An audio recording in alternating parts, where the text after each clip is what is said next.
বিসমিল্লাহির রহমানির রহিম। আশা করি মহান রাব্বুল আলামিনের অশেষ রহমতে আপনারা প্রত্যেকেই ভালো আছেন। আমি সাক্ষ্য দিচ্ছি যে আল্লাহ ছাড়া কোনো মাবুদ নেই। হজরত মোহাম্মদ সাল্লাল্লাহু আলাইহি সাল্লাম আল্লাহর বান্দা ও তার রাসূল। আসসালামু আলাইকুম ওয়া রাহমাতুল্লাহি ওয়া বারাকাতুহু। পুরুষদের কর্তব্য হল নিজের স্ত্রীকে হাতে ধরে ধরে তাদেরকে হেফাজত ও সুপথে পরিচালিত করা, কারণ তারা সৃষ্টিগতভাবে দুর্বল। স্বামীর যে কোনো উদাসীনতায় নিজেরাও ক্ষতিগ্রস্ত হবে, অপরকেও ক্ষতিগ্রস্ত করবে। এই কারণে রাসূলুল্লাহ সাল্লাল্লাহু আলাইহি সাল্লাম নারীর ফিতনা হতে খুব যত্ন সহকারে সতর্ক করেছেন।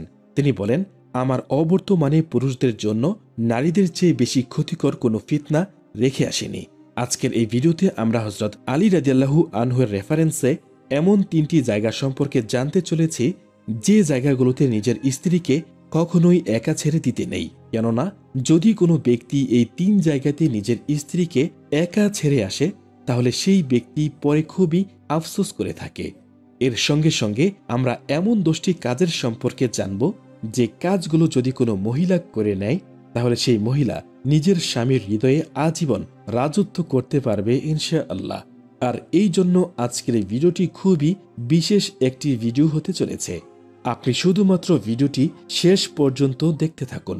বিশেষ করে মহিলারা এই ভিডিওটিকে অবশ্যই দেখবেন, আর সেই সঙ্গে ভিডিওটিকে একটি লাইক দিয়ে দিবেন। একবার এক ব্যক্তি নিজের স্ত্রীকে সঙ্গে নিয়ে হযরত আলী রাদিয়াল্লাহু আনহুর কাছে গেলেন আর 2 হাত একত্রিত করে বলতে লাগলেন, ইয়া আলী, সে আমার স্ত্রী, কিন্তু আমার সঙ্গে সে মহব্বতের সহিত আচরণ করে না। সে আমার কোনো কথাই শোনে না। যদি আমি কোনো হুকুম করি তাহলে সহজে সেটিকে শুনতে চায় না, মানে সেদিকে তার কোনো খেয়ালই থাকে না। হে আলী, স্ত্রীরা এমনটি কেন করে থাকে? সেই ব্যক্তির শুধুমাত্র এটুকুই বলার ছিল। তখন হযরত আলী রাদিয়াল্লাহু আনহু বললেন, হে ব্যক্তি, যদি তুমি চাও যে তোমার স্ত্রী তোমাকে ভীষণ ভালোবাসুক, তোমার স্ত্রী সারা জীবন তোমারই বাধ্য হয়ে থাকতে, তোমার স্ত্রী সারা জীবন তোমারই করে রাখতে চাও, তাহলে এই 3 জায়গাতে নিজের স্ত্রীকে কখনো একা ছেড়ে যাবে না। কেননা এই 3 স্থানে তোমার স্ত্রীর তোমাকে খুবই বেশি প্রয়োজন হয়ে থাকে। এই জন্য নিজের স্ত্রীকে কখনো একা সে জায়গাগুলোতে একদমই ছেড়ে যাবে না, না হলে পরে তোমাকে শুধু আফসোসই করতে হবে। হযরত আলী রাদিয়াল্লাহু আনহু থেকে এমন কথা শুনে তখন সেই ব্যক্তি বলল, ইয়া আলী, তাহলে আপনি আমাকে জানিয়ে দিন সেই জায়গাগুলো কোনগুলো যেখানে কিনা নিজের স্ত্রীকেও একা ছাড়া যাবে না। তখন হযরত আলী রাদিয়াল্লাহু আনহু বললেন, একজন স্ত্রীকে যেই 3 জায়গাতে একা ছাড়তে নেই, তার প্রথম স্থান হলো তার অসুস্থতায়। হযরত আলী রাদিয়াল্লাহু আনহু বলেন, হে ব্যক্তি, মনে রাখবে এই কথার মধ্যে সর্বপ্রথম কথা হলো স্ত্রীর অসুস্থতার সময় স্ত্রীকে কখনো একা ছাড়বে না। কেননা একজন স্ত্রী যখন অসুস্থ হয়ে পড়ে তখন তার স্বামীকেই সবচেয়ে বেশি প্রয়োজন হয়ে থাকে। নিজের স্ত্রী যখন দুঃখী কিংবা পেরেশান অবস্থায় থাকে তখন নিজের স্ত্রীর সঙ্গ কখনোই ছাড়বে না, নিজের স্ত্রীকে কখনোই একা ছেড়ে দিবে না। কেননা হে ব্যক্তি, মনে রেখো, একজন স্ত্রীর পৃথিবী অনেকটা ছোট হয়ে থাকে। তার জীবন স্বামী থেকে শুরু হয়, আবার স্বামীতেই শেষ হয়ে যায়। এই জন্য অসুস্থ অবস্থায় নিজের স্ত্রীকে কখনো একা ছেড়ে দিবে না। নাম্বার 2, পর পুরুষের সাথে কখনো একা ছেড়ে দিবে না। হযরত আলী রাদিয়াল্লাহু আনহু বলেন, পর পুরুষের সঙ্গে নিজের স্ত্রীকে কখনো একা ছাড়বে না। আর যদি এমনটি করো তাহলে পরে তোমাকে খুবই আফসোস করতে হবে। কেননা আমি রাসূলুল্লাহ সাল্লাল্লাহু আলাইহি সাল্লামের কাছ থেকে শুনেছি, যখন একজন পরপুরুষ একজন মহিলা নির্জনে একা থাকে তখন তাদের মধ্যে যে তৃতীয় জন থাকবে সে নিশ্চিত শয়তানি হবে। আর এটি তো তুমি খুব ভালো করেই জানো যে ইবলিশ শয়তান মানুষকে সমস্ত রকম নোংরা ও খারাপ কাজ করার জন্য উস্কানি দিয়ে থাকে। এই জন্য হে ব্যক্তি, যদি তুমি চাও তোমার স্ত্রী শুধুমাত্র তোমারই থাকুক, তাহলে কোনো বিশেষ কারণ ছাড়া জেনে শুনে পরপুরুষের সাথে নিজের স্ত্রীকে কখনোই একা ছাড়বে না। কেননা একাধিক হাদিসে রাসূলুল্লাহ সাল্লাল্লাহু আলাইহি সাল্লাম বলেছেন, কোনো পর পুরুষ একজন পর নারীর সাথে নির্জনের সহিত মিলিত হলে তাদের তৃতীয় সঙ্গী হয় শয়তান। নাম্বার 3, সম্মান কিংবা ইজ্জত বাড়ানোতে। হযরত আলী রাদিয়াল্লাহু আনহু ইরশাদ করেন, হে ব্যক্তি, 3 নাম্বার জায়গা হলো যদি কখনো নিজের পরিবারের মানুষের সামনে নিজের স্ত্রীর সম্মান বাড়ানোর সুযোগ মিলে যায় তাহলে কখনোই পিছিয়ে আসবে না। কেননা যখন সাথ দেওয়ার সাথেই কোনো মহিলার সঙ্গে থাকে তখন সেই মহিলা নিজে নিজেকে এই পৃথিবীর সবচেয়ে শক্তিশালী মহিলা মনে করে। মনে রাখবেন, নারীদের সম্মান বাড়ানোতে কখনোই পিছিয়ে আসবেন না। বেশিরভাগ নারীরা এটাও অভিযোগ করে থাকেন যে তাদের স্বামীরা তাদেরকে ভালোবাসে না, তাদের স্বামীরা তাদের কোনো কথাকে শুনে না। তো এই জন্য আমরা এমন 10টি কথাকে আপনাদের জানাতে চলেছি যে কথাগুলোর উপর যদি কোনো মহিলা আমল করে নেয় তাহলে ইনশাআল্লাহ সে সমস্ত মহিলারা নিজের স্বামীর হৃদয়ে সারা জীবন ধরে রাজ করে থাকে। এমন নারীদের স্বামীরা নিজের স্ত্রীকে খুব বেশি ভালোবাসতে শুরু করে। নাম্বার 1, নিজের বাড়ির লোকজনের কাছে স্বামীর জন্য খারাপ কথা না বলা। বেশিরভাগ স্ত্রী যখন বাবা মায়ের বাড়িতে যায় তখন সেখানে গিয়ে তারা নিজের পিতা মাতার সামনে কিংবা নিজের ভাই বোনের সামনে নিজের স্বামীর জন্য খারাপ খারাপ কথা বলে অথবা বলা যায় অপ্রয়োজনীয় বদনাম করে। সবসময় মনে রাখতে হবে এই কথাগুলো পরবর্তীতে যেন স্বামীর জন্য লজ্জার কারণ না হয় কিংবা সেই বিষয়গুলো যেন স্বামীর অসম্মানের কারণ হয়ে না দাঁড়ায়। এই কথাগুলো জীবনে চলার পথে শুধুমাত্র বাধাই সৃষ্টি করে না, বরং তাদের পেছনে কথা বলা এটি খুবই খারাপ অভ্যাসের মধ্যে পড়ে থাকে। আর বিশেষ করে এমন কথাগুলোকে কোনো স্বামী পছন্দ করে না। যদি আপনার স্বামীর সাথে কোনো সমস্যা হয়ে থাকে, আপনার স্বামীর সাথে কোনো মন কষাকষি হয়ে থাকে, তাহলে অন্যজনকে বলার পরিবর্তে নিজের স্বামীকে আগে সেটা বুঝিয়ে বলুন। যদি কেউ এমনটি করতে শুরু করে তাহলে তার স্বামী ও তার সঙ্গে মহব্বত করবে না। নাম্বার 2, স্বামীর প্রশংসা করতে হবে। প্রত্যেক নারীর এটি প্রয়োজন যে সে যেন তার স্বামীর সবসময় প্রশংসা করে, অন্য কাউকে যেন তার স্বামীর বিরুদ্ধে খারাপ কথা বলতে না দেয়। যদি আপনার সামনে কেউ আপনার স্বামীর বিরুদ্ধে খারাপ কথা বলে তাহলে আপনি আগে এগিয়ে গিয়ে তার বিরোধ করবেন, আর নিজের স্বামীর বিরুদ্ধে কাউকেই পিছনে কথা বলতে দিবেন না। এমনটি করার ফলে যে দম্পতির মধ্যে অনেক বেশি মায়া মমতা, আবেগ ও মহব্বত বৃদ্ধি পেতে থাকে, আর তারপর থেকে একজন স্বামী নিজের স্ত্রীকে খুবই ভালোবাসতে শুরু করে। নাম্বার 3, নিজের স্বামীর জন্য খুবই ভালো ভালো জিনিস তৈরি করা। দুনিয়ার প্রায় প্রত্যেক স্বামীরা এটাই চায় স্ত্রী যেন এমন কিছু জিনিস তৈরি করবে যেটি তার স্বামীর খুবই পছন্দের।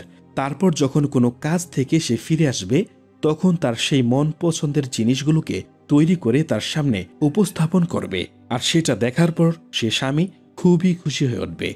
যদি কেউ এমনটি করে তাহলে তার স্বামী তারই হয়ে থেকে যাবে, তাকে প্রচণ্ড ভালোবাসবে। নাম্বার 4, প্রত্যেক কথাতে যেন খুশি ইজহার করে, অর্থাৎ স্ত্রীর কথা থেকে যেন এটা বুঝতে পারা যায় যে স্ত্রী তার স্বামীর উপর সন্তুষ্ট। মহিলারা এই কথাটির দিকে খুব ভালো করে খেয়াল রাখবেন। আপনার জন্য আপনার স্বামী যা কিছু করবে আপনি সেটাকে সন্তুষ্টি হয়ে খুশির ইজহার করবেন, আর স্বামী যা কিছু করবে তার সেই চেষ্টার প্রশংসা করবেন। এমনটি করার ফলে আপনাদের মধ্যে মহব্বত বৃদ্ধি তো হতেই থাকবে এবং সেই সঙ্গে আপনার স্বামী আপনার জন্য আরো ভালো কিছু করার চিন্তা ভাবনা করবে। নাম্বার 5, স্বামীর পছন্দকে গুরুত্ব দেওয়া। মহিলাদের কর্তব্য হলো তারা এমন কিছু কাজ করবে যেগুলোকে তার স্বামীর পছন্দ হয়। প্রত্যেক স্থানে প্রতিটি স্ত্রীর তার স্বামীর পছন্দকে খেয়াল করা জরুরি। এখান থেকে শুধু মহব্বতই বাড়বে না, বরং এখানে আপনার স্বামী এটি অনুভব করতে পারবে যে আপনি তার পছন্দকে মূল্য দিতে শুরু করেছেন, আর এমনিভাবে আপনি আপনার স্বামীর হৃদয়ে রাজ করতে শুরু করবেন। স্বামী আপনাকে তার রাজ্যের রানী বানিয়ে রাখবে ইনশাল্লাহ। নাম্বার 6, সংসার চালানোতে যেন স্বামীকে সহযোগিতা করে। প্রত্যেক নারীকে এটি মনে রাখতে হবে যে সব সময় টাকা পয়সার জন্য তার স্বামীর সামনে যেন হায় হুতাশ না করে। যদি কোনো স্ত্রী তার স্বামীর সামনে বারবার টাকা পয়সা প্রসঙ্গ তোলার চেষ্টা করে তাহলে তার স্বামী তখন ভাববে যে সে তার স্ত্রীর প্রয়োজন মেটাতে পারছে না। তো সেই জন্য সংসার চালানোর জন্য নিজের স্বামীকে সহযোগিতা করুন। দুইজন একমত হয় তবে বাজেট বানানোর চেষ্টা করুন। এখান থেকে গড়েও শান্তি ফিরে আসবে, আর আপনার স্বামী আপনার সঙ্গে খুবই মহব্বত করতে শুরু করবে। নাম্বার 7, নিজের স্বামীর জন্য প্রস্তুত হওয়া।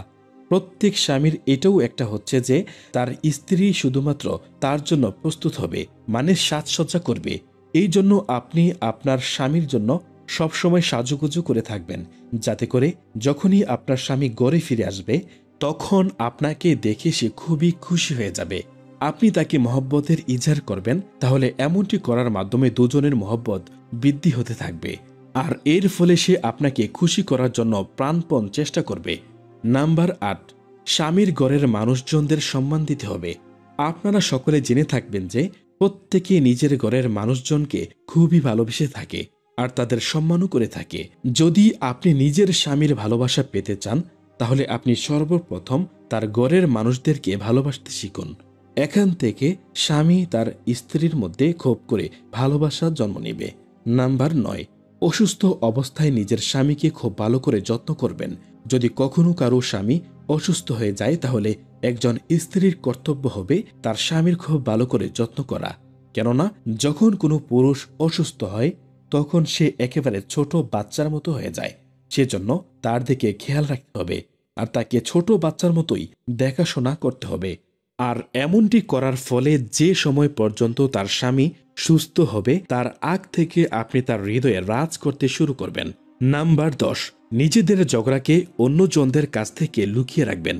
স্বামী স্ত্রীর মধ্যে ছোটখাটো লড়াই হবে, এটাই স্বাভাবিক, তবে সেটি কখনো অন্য কারো কাছে প্রকাশ করবেন না। কেননা যদি আপনি এমনটি করে থাকেন তাহলে আপনার স্বামীর চোখে আপনার প্রতি তার ভালোবাসা অনেক কমে যাবে। আর সেখানে যদি আপনাদের বাচ্চারা উপস্থিত থাকে তাহলে তো মোটেই করবেন না, কেননা এর ফলে তারা নিজেদেরকে অসুরক্ষিত ভাবতে শুরু করবে। আর এই জন্য ছোট বাচ্চার সামনে এমন সুন্দর আচরণ করবেন যেন আপনারা দুইজন একই এবং দুইজনেই খুবই খুশি আছেন। সামর্থ্য ও প্রচলিত প্রথা অনুযায়ী স্ত্রীর ভরণপোষণ করা স্বামীর কর্তব্য। স্বামীর সাধ্য ও স্ত্রীর মর্তবার ভিত্তিতে এ ভরণপোষণ কম বেশি হতে পারে। অনুরূপভাবে সময় ও স্থান ভেদে এর মাঝে তারতম্য হতে পারে। আল্লাহ তাআলা বলেন, বিত্তশালী স্বীয় বিত্ত অনুযায়ী ব্যয় করবে, আর যে সীমিত সম্পদের মালিক সে আল্লাহ প্রদত্ত সীমিত সম্পদ হতেই ব্যয় করবে। আল্লাহ যাকে যে পরিমাণ দিয়েছেন তার চেয়ে বেশি ব্যয় করার আদেশ কাউকে প্রদান করেন না। পরিশেষে আমরা সংক্ষেপে এটা জানি যে একজন স্বামীর উপর স্ত্রীর যে 10টি হক, যেমন 1, সামর্থ্য অনুযায়ী ভরণপোষণ ও খরচাদি দিতে কোনো প্রকার অবহেলা না করা। 2, স্ত্রীকে দ্বীনি মাসালা মাসাইল শিক্ষা প্রদান করা। 3, ভালো কাজের প্রতি উদ্বুদ্ধ করা।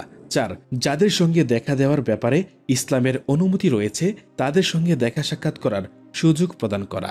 5, আত্মীয়তার সম্পর্ক বজায় রাখার তাগিদ প্রদান করা। 6, কোনো প্রকার ভুল বা অসাবধানতা হলে ধৈর্য ধারণ করা।